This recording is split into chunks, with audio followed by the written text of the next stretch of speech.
name is his art form. He's so clean, he takes showers without getting wet. Years ago, he built a city out of words. Today, over 500,000 people live and work there. He never gets a haircut because his hair falls out evenly. He is the most interesting poet in the world. I don't always write spoken word, but when I do, it's poetry.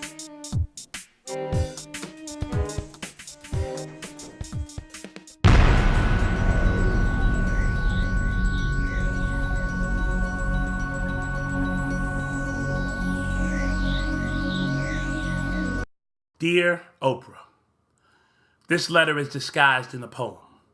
Because to me, writing letters is foreign and new, but writing poetry, well, it's what I do.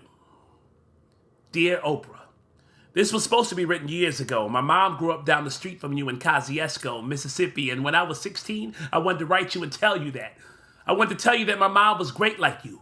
Her arthritis kept her in constant pain, but every day she worked hard teaching kids. I love my mama, and I wanted you to acknowledge her. Bring her on your show and tell everyone how great she was, because people listen to you, and if you just told the world that she was wonderful, everyone would know what I already knew. But I never finished writing it, and years went by. Dear Oprah, right after college, I wanted to write you about my sister. You were holding some kind of search for a star thingy, and I wanted to let you know that my sister was a star. She was a struggling actress, and if I could just get your attention and you could just put her on the show and tell everyone what a star she was, then the whole world would know what I already knew, because people listen to you. But I never wrote it. Just a few years later, I was living with my brother, and I sat down to write to you. Dear Oprah, I was going to say. My family is so talented, and I'm sure that you can utilize us in some way. My brother is one of the best guys in advertising. Maybe he can work with you someday. You know, write commercials for Harpo or something. Oprah, if you just take a peek in this direction, I'm positive you would want him on your team. But, of course, well, you get the pattern. I never wrote it. So you never saw it, and I continued life watching you on TV and being one of the millions of people whose lives you've changed. Dear Oprah, now I feel kind of selfish to finally get my poem out to you, because it's not about my family, but about me. I'm entered in your online contest to host a show on your new network, and I'm telling everyone I know to vote for me, but if I could just get a vote from you, can you imagine what that could do? Of course you already know, you're Oprah Winfrey.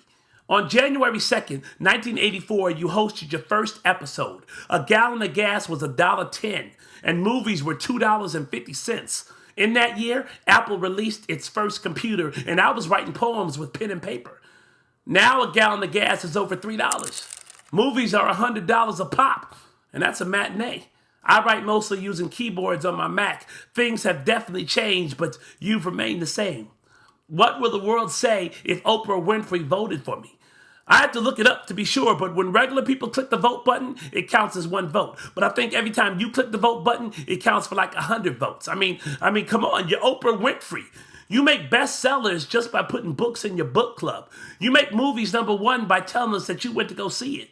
You make grown men cry and women cry more. You interviewed Michael Jackson. Do I need to continue?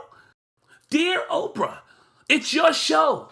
Who are you voting for? If I could just get one vote from you, I'm viral. You make viral. You are so rich and popular that when I just say your name, a random person sends me $1. Can you imagine how many dollars will be sent to me if you vote for me? Matter of fact, okay, you don't even have to actually vote for me. Just say on your show that your favorite contestant is me. Have you seen my video? Because this might be true. But when those words leave your mouth and touch the air, magically votes will appear. Like they will have to make up new numbers because a gazillion won't be high enough. Oh, okay. Don't answer that. Just think about it. For me, that's enough, because a thought about a vote from Oprah is worth 1,000 dozen Krispy Kreme donuts. No more than that. A thought about voting for me that crosses your mind is worth 100,000 Tony Awards. I only have one. A thought vote will cause my votes to rise like heat. Rumors will circulate. Hey, I heard Oprah Winfrey is thinking about voting for Poetri.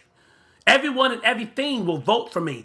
Just the thought of it. Cats and dogs will unite and stand together at the computer screen. Peace in the Middle East will finally be a reality because the people that are causing the unrest will be too busy voting for me to cause problems. Ants will find computers and type my name in it. And you know, if ants jump on this, woo, man, they stick together. So I'm just saying, think about it, Oprah. Or think about thinking about it. Or think about thinking about thinking about it. Dear Oprah, if you just think about thinking about voting for me, the world will follow. Dear Oprah.